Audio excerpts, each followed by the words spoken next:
What's up, guys? What's up, and welcome to the continuing review. Does that even make sense? Okay, whatever. Welcome to another episode of ItsASheThIngTV by me, Dominic. Okay, let me just get right into this. So, welcome to the Love and Hip Hop Hollywood Season 1 Reunion Part 2 review by me. Okay, so we continue from where we left off last episode. Alright, and you know what? Berg and Manny Mal go back and forth. I'm not trying to sit here and watch Uncle Fester and Cousin It go back and forth, okay? I'm not trying to watch Uncle Fester and Speedy Gonzalez go through it. I just can't. Okay, I couldn't take it seriously, okay? These guys are so bitch made. This show is a dumb joke. That's why it's so funny to me, okay? Alright, so then, to make matters worse, Young Berg actually calls Manny Mal Uncle Fester, okay? I know that cut him deep, okay? Alright, so then Masika thought, everything, Manny Mal did was genuine, okay? She actually thought what they had was, something genuine. Bitch, you a damn lie, okay? Because you're not genuine your damn self, alright? So she really thought, everything he was saying was true. But then he states that, no, wait, what happened? Yeah, he states that it was her that started all of this, okay? She came for him, okay? She came for him with the idea of, look, why don't we kick it with each other? There's this show filming, blah, blah, blah. So she tried to get herself on. I don't really give a damn. All I have to say is, she's a whore, okay? She has no standards, clearly, and all these men are fucking stupid. Alright, moving on to Fizz and his whole situation, okay? So, we get the rollback of his whole story and drama this entire season. I was bored as fuck, okay? Then we get to Moniece. All I have to say is, okay, Moniece is a crazy bitch. Moniece is crazy. She's crazy, guys. She's really crazy, but I love her. She's that bitch, okay? If I have to say that there's the one person on this show that I think has some sense, it's April and Moniece. Though Moniece is crazy. Right, Moniece is that bitch, for real, okay? So then, the whole talk about her and Amanda comes up. And Amanda asked basically what triggered her.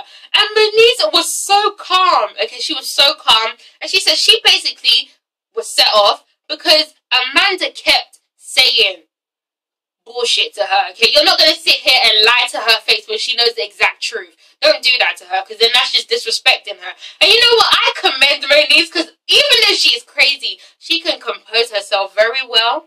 And I think all them bitches need to learn from her, okay? All that yelling, all that jumping, all that loud mouth talking, all that bullshit is nothing, okay? If you could sit there and compose yourself, then knock a bitch out, then that's great, okay? That's good, okay? Composure is key, alright? Because then the bitch will never see it coming. Okay, we didn't see Moniece doing that. Moniece was calm as shit. Alright? And I know that shit had to hurt because they showed it back when Moniece grabbed Amanda. But yeah, Amanda was lying the whole time and Moniece had to show her something. Then Amanda, keeps talking and her, the way she talks, okay, her loud mouth. I mean, Moniece was like, this is it. This is what she's doing again. She keeps talking loud and I can't deal with that, okay? And you know what? She basically says Amanda got what she deserved, okay? If you're going to give her bitch, she's going to give you bitch. If you're going to give her respect, she's going to give you respect. That's the rule every person should live by, okay? Moving on to Fizz and Nikki. Where the fuck was I? Where was I? Maybe I did miss a lot because I didn't know this happened. They kissed? They kissed. Okay, wow. Okay, alright. They really are sharing each other's leftovers on this show, for real. They give no damns, alright? And then, Fizz basically explains they both turned to each other out of hard times. What kind of excuse is that? Were you guys even friends? Did you guys even know each other before? How are you just going to magically turn to each other? Okay. Alright. Alright, so then what happens? Then, Mona asked Fizz, do you feel like you were a bit too pushy with Amanda? And he says no.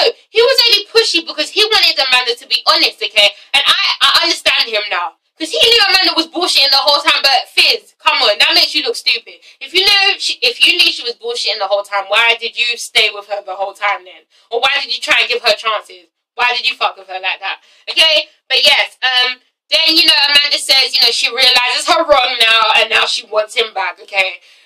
Girl, it's too late. It's too late for you and is much too late for you to cry. Girl.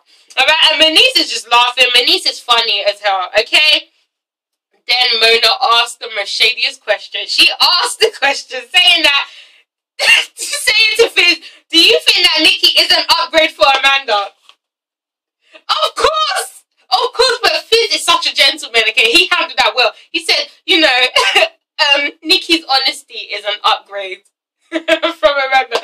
You did that! You did that! You okay? Because Amanda, okay, I'm not even going to go in. Moving on to Morgan and April. Okay, look, as much as I love them as a couple, okay, and as cute as they are, I feel as though they had no purpose on this show. They really didn't add anything to this show. I mean, if you like that thing with, you know, having one stable couple on the show and, you know, showing a couple that are actually real, then fine, they added that. But in the sense of entertainment or a buzz, they didn't add anything. And that just goes to show how ratchet this show is, okay? We are willing to watch the fake bullshit, and we want to ignore the actual realness of a couple, okay? But that's what Mona's created, okay? Because Love and Hip Hop started with that, okay? With Jim Jones and Chrissy, alright? Then it's turned into this circus, alright? But yes, you know, April says she now understands where Leslie was coming from this entire time after having her son. And, you know, Marian is now circumcised. They are now living in holy matrimony. They're all happy, very happy. April and Mama are fine now. Moving on, okay? That's how quick the segment was. Moving on. How much time do I have left? Okay? This reunion was just a pile of shit. Alright, Morgan and Ray J. This whole scene was just, it was very aggravating. Okay? So, because Ray J broke up with the ladies, he basically wanted Morgan to break up with them too. Okay? And that's some bullshit. You know Ray J's got a stupid ass mentality, okay? You know Ray J is a child and he's stupid as shit. Alright? And that's not how things work. Basically, you know, Morgan and Ray J fell out due to miscommunication, okay? Miscommunication. She was being messy. She wasn't doing her job. She was going back and forth. He was being a dictator, and he was being a tyrant. Princess was getting involved too. I just don't understand. This whole thing confused the fuck out of me, to be honest, okay? Then, you know, Ray starts threatening shit, okay? He starts trying to act like Stevie J. You know, like, he's like, you know what? You know, and then we calm down before, you know, things get crazy up in here. What the fuck are you gonna do? And I can't take Ray J seriously. I really cannot. Because I just see Brandy, and Brandy is just the total opposite. She doesn't even seem as though she's related to him. Okay? He seems that he makes me sick. I'm embarrassed for her entire family because of Ray J. And I can't take him seriously. Because he was on Moesha. Do you remember when he was that little geek? I cannot take him seriously, guys. And now he wants to be a gangster. I can't. I cannot. Alright? I don't know how he turned into such an asshole. But I'm gonna pray for him because he needs it. Alright, so then what happens? Nikki and Morgan argue. I don't understand why. I'm confused. Then what happens? Princess says, you know, she vented to Morgan all the time, okay? She thought Morgan was like a sister since, you know, her and Ray J were so tight, so she thought, you know, she could go to Morgan and vent. And that just shows how stupid you are. You're not supposed to involve anyone in your business, bitch. Okay, so you're fucking stupid. You want to try and turn on Morgan now after you open your big trout mouth, spinning your business? Why? Why? Okay, then what happens? Ray J asked Princess to go and knock her out quickly. And then Princess is like, you want me to knock her out? Okay. Sit your ass down! Sit down! Why? Why is this shit going on? Okay, I just wish one of these bitches would get fucked up. I know this is bad, but some of them just need to get taught. Some of them just need to get fucked up for real. Okay, because this fighting wasn't nothing. Princess gets up and she tries to hit, and then, you know, she misses. I don't know what happens, you know. Yeah, they're all classless hoes. Okay, I'm sorry. And then what happens? Morgan gets, you know, taken away. And you know what? I really think Morgan could have fucked up Princess, because you see the way she was punching the fuck out that door. Damn, girl. She was really going at it. Okay, she breaks down, and I feel very sorry for Morgan, okay? I feel sorry for her, but, girl, you chose this life. Alright, moving on. Berg and him blowing up the Pentagon for Masika. Alright, so Berg, you know, he was like the notified player of this show, okay? He had women all the time, okay? Because he's that nigga, okay, with the big dick, okay? Alright, he basically says, you know, he's not checking for any other woman now because he is in love with Masika. They are in love now. he beat your ass though. Okay, shh. Alright, so then what happens? He announces that him and Tierra did get physical though. Alright, he said that they got physical. Are we surprised? I was a little surprised by that. Okay, she says yes, they did. It was just a kiss. It was just a kiss. And then he says, no, you sucked my dick. This is the second time he has announced that, so I'm starting to believe that she did. Okay, because she felt some type of way about it. And I'm just saying, you know, you managed to give Lil Scrappy lie detector test last season with him and Erica when Erica said he ate the coochie cooch. Okay, why couldn't you give any one of these lying ass bastards a lie detector test? Okay, this reunion was a pile of shit, guys. It was stupid. Okay, then what happens? You know, they go back and forth. Tierra's denying the fact that she sucked his dick. Masika's just opening her big mouth, okay? Berg is going back at it. And you know what? Hazel is just laughing. And she just says something that shuts them all up, okay? She says she finds it so funny that they are fighting over him when they told her not to fight over him. How funny is that? Look at how the tables have turned, okay?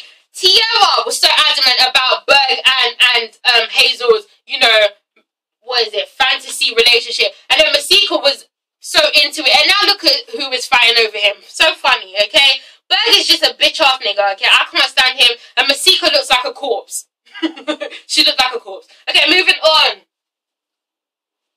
Nia and Soulja Boy, they are very irrelevant. I don't know why they were on this show, guys. I'm sorry. Okay, apparently she was pregnant and she lost the baby. I'm very sorry to hear that. And then he blocked her. Okay, that's not funny. Okay, yeah. And then apparently Teddy Riley isn't even her biological dad. I'm surprised, because was it just me or did she start to look like Teddy Riley a little bit? Because every time I saw her, I just couldn't help but think about Teddy Riley.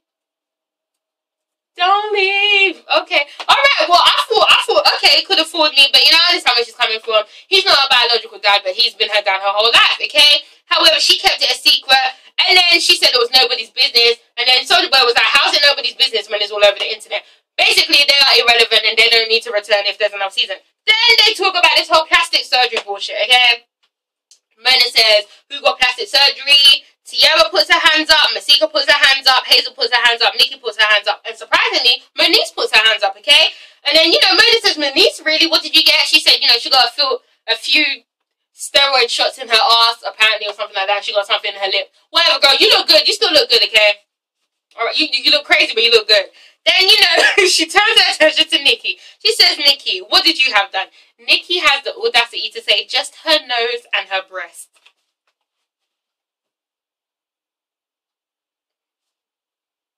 Really, bitch? Bitch, you look, I mean, I like Nikki, but you look like you can't even breathe with the way that your body is set up, okay? You look like you can't even walk without bursting a gut, okay? You have had more than your nose done. And then Mona shows her old picture, okay? And she was pretty back then, but you know she's had more work done. She looks like she got her cheekbones done, her nose, her lips, her breast. She looks like she's had some ribs removed. She looks like she got her ass done, her thighs done. She looks like she's... Alright, okay, then what happens? Then she asks Tierra. Tierra says she hasn't even had her breast on. Her breasts are real. I don't know if I believe that, but if so, okay, I understand. Big girl, big boob problems, I understand. Okay, alright. Then she said she just got her nose done, but it was just like a little injection. Okay, girl. I mean, your face looks tight. But alright. Then who else? Mona throws back the pictures. She's shady as hell. Then she turns her attention to Masika. Okay, and Masika has the nerve to say she only got her breast done 5 years ago. Okay? You're sitting up on stage looking like Ursula. You're sitting here looking at Ursula from The Little Mermaid, looking like a damn corpse, and you want to say you just got your breast done. Bitch! And then Mona shows her old picture. How beautiful did Masika look once upon a time, guys, okay? Masika actually looked very beautiful. And she had a different nose then. She has had her nose done. She has had her lips done. Okay, them fucking big-ass paralyzed-ass lips. She's had them done too, okay? And she looked better before. Trout mouth. Alright, moving on. Her and Nikki go back and forth. Guys, all I have to say is, this whole reunion was the worst reunion out of all the Love and Hip Hops. Okay, it was terrible. Nothing got resolved. It was a damn joke. It didn't even seem organized well. It looked very stupid. It was a waste of my time. And I'm sorry if you don't like this review, but hey, I was working with what I had to work with. It's a Sheepin TV. Comment, like, and subscribe. I got to go, guys. I'm sorry. Peace out.